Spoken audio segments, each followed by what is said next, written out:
Welcome back to Successful Living. We're joined as always by our real estate expert, Chad Kritzas from HomeSmart Mortgage. Actually, Homestar Real Estate. My apologies there. Chad, how are you? Rob, how are you today? Not too bad. You know, the mortgages and the real estate, they go synonymous, and so a little bit of my error there. But before we get rolling with the numbers and how things are, you know, I wanted to say, you and I always go through these numbers, and over the last 2 or 3 years, again, I say this over and over again, it seems like a lot of the same things. Things just keep going up. I wanted to put it in a little bit of perspective. I went back on my own. I looked at August of 2017 to August of this year. The market's up 50% for the median price of a home from $260,000 to $390,000. It's an increase of $130,000 over 4 years, or 10% per year increase. And then if we looked at it in a bigger scale over the last 20 years, it's been a 2.5%, not even a 2.5% annual increase. So I think people have to feel very fortunate that this market is great, and we do talk about that, and I want you to talk about those numbers. But for me, I just want to say, I feel like every time I talk to Chad, we just keep going up in the median, price of the house. Well, it's funny, if you look at the history of MLS, historically, real estate goes up an average of 3% a year. Now, the last couple of years have been much greater than that, but historically speaking, the history of Rhode Island MLS, it's about a 3% increase per year, but not the last few years. So we're in some really good times here. So, and they do continue to march on. So, as always, can you kind of give us a little update here with our graphic and tell people, what the end of August looked like?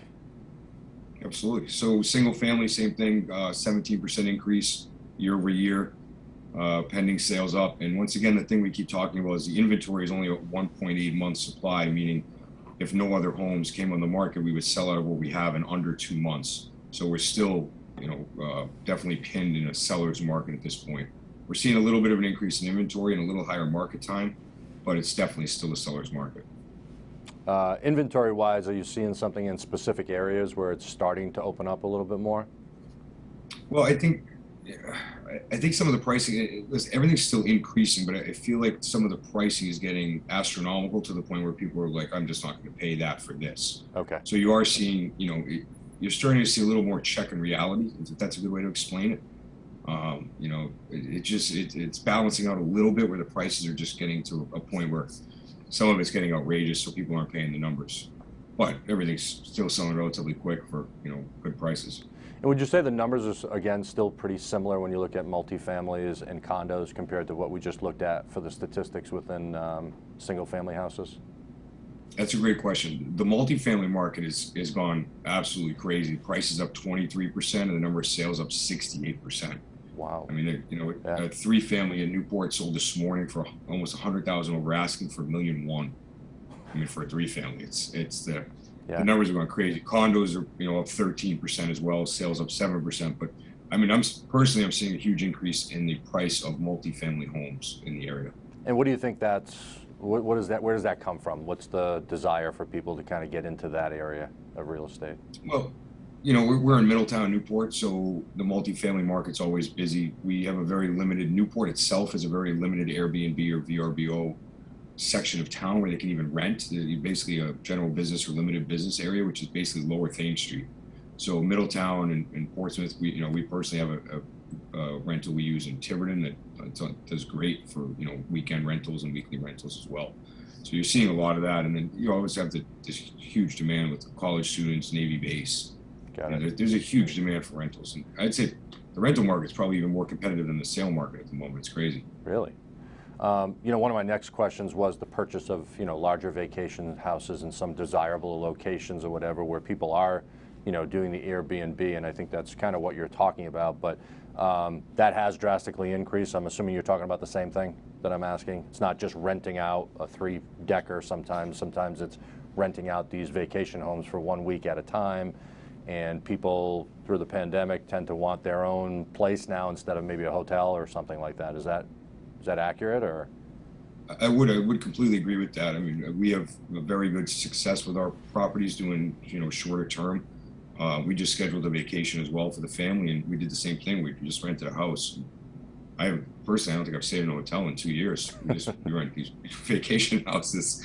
I don't know if it's COVID related or it's just, it tends to be what we do. And you're seeing a lot more of it recently. And And if you go on those websites, I hate to keep plugging the website themselves, but if you go on the website, I mean, you can see the price differential from even a year ago. The numbers are crazy. Yeah. I'm saying the numbers are crazy a lot today, but I guess they really are.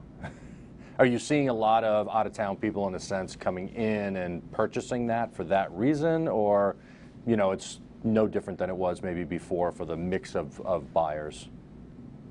Well, I think you're seeing a pretty diversified buyer pool. You see a lot of out-of-town buyers coming in, but you still have, you know, the people that live here and work here, and it's getting harder and harder for your average person that lives here to afford it. You know, this price increase the way it's going. Okay. You know, the other side is if you hear a lot is, well, if I sell, where am I going? Right. Right. So unless they have a property that they, you know, had, or a rental, or they're downsizing, they've had the property, it's hard for them to figure out where they're going is the next step. Yeah. Even the rental market, right? If they sell and need a rental, it's hard to find. Yeah.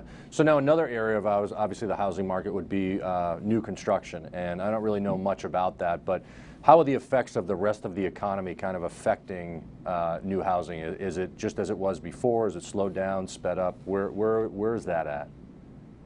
It's a great question. So everybody's always right. New construction is always very popular. There's really two parts of it. One is, you know, there's only so much land in Rhode Island to be developed, right? And we live on a Quinnipiac Island, and there's even less of it. So that's section one. Section two is, and everybody that watches the news, you know, anybody that watches the show, the building costs, lumber, concrete, roofing. I mean, everything's through the roof. Everything's backed up. We have a development right now where you know, we lost the painter and we lost the insulation company, so they just put everything on hold because they're obviously the labor shortage as well. I mean, there's not a store on my road that doesn't have a help wanted sign in front of it at the moment. Right. Yeah. So I mean, and again, I always thought it was just a lumber thing, but apparently it's coming down to, you know, steel, iron, concrete. All those materials are just as, you know, expensive in a sense of where it was 2 years ago. Well, we're selling a development in locally. I won't use the name of it, but I mean, they're selling for $100,000 higher than they were a year ago. Same house, same street, but they're $100,000 more, just with all of these factors, and people are paying it without any problem just because there's a lack of new construction. So you do find that that's not holding people up. Will they say, hey, I'll wait for this thing because, you know, there's maybe not enough help and it takes twice as long as maybe it took a year or two ago? They'll still say, I'm going to buy it for that price, even if, you know, they expect it to be in 6 months in a normal market and it could be a year. They'll still buy that property? Usually. I can't say that everybody's happy with the delays. Right. You know, it's the same scenario. Maybe they're in a rental, right? Two of the people that are waiting to close are both in rentals, and they just have to keep extending the leases every month until we can catch up on the houses. Yeah. You know, we went for a while where we couldn't get oak floors.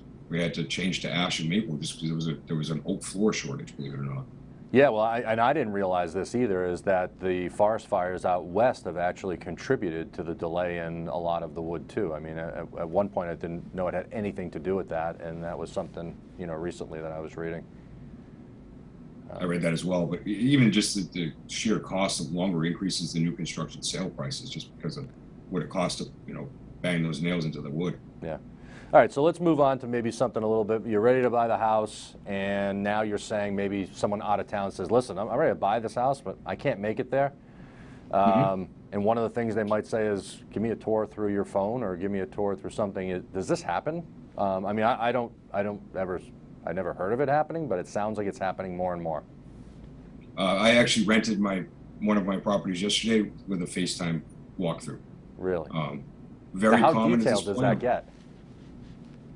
You walk them through. You try and do the best you can. It's, you know, it's hard, especially if you have a house that's vacant. It's hard to scale the room sizes. Yeah. Because you're looking at it. So a lot of times, I mean, we put a listing online now. Everything has floor plans. Everything has videos. You try and give as much information as you can, especially in a COVID world where if somebody doesn't like the layout, you try and not do the showing ahead of time. But so we can supply floor plans and layouts, and then we do it digitally. We do it via FaceTime or Facebook Messenger. And so very common. People actually, they'll purchase too, correct? They'll purchase sight unseen at this point with the way the market is, and just through some visuals, through digitalization, they'll actually purchase, not just rent. Yes, it matters. I mean, you got to think, what's the reason they're moving here, right? If it's something, a new job, or you know, they're coming here for the Navy base or whatever it is, you know, they need to get here. So, you know, for instance, the person I was with yesterday on the FaceTime was in New Mexico. They have to move their family here to be here for a new job. So they're willing to do it via Yeah. FaceTime just because they can't get here in enough time to secure housing. And then when you deal with the housing shortage, right, you don't have time to say, well, I'm going to fly in 3 weeks. I hope that house is still available. Yeah. So there's a lot of pressure to get these things done quickly with the shortage of rentals and sales that we have available. Yeah. Do you see some buyers coming from bigger cities, maybe call it Boston, not so much Providence, maybe New York, that say, listen, I love the Newport area or the Narragansett area, and I can work remotely now? I mean, are you seeing that at all? Does that come across?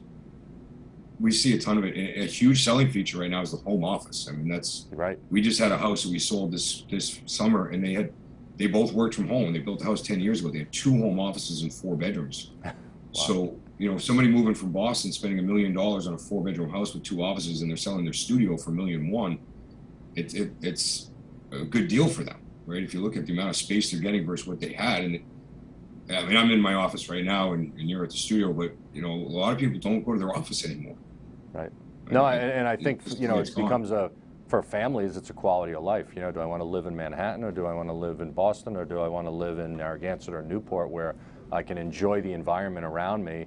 I think it's opening up a lot, and we'll see kind of where this market goes. But any last words for our viewers at all, or anything that maybe I didn't ask you think is important to our buyers and sellers? I think it's very important for sellers right now to make sure to price the house accurately. I mean, people will overbid, they'll pay up, but don't overprice the house, or you're going to be having a conversation with me in 60 days that we need to reduce it. So I think pricing accurately is the most important thing in this market. Great. As always, thank you very much for all the good information. We'll see you soon. Thanks, Rob. When we return, we're going to talk about evaluating a mutual fund. Stay tuned.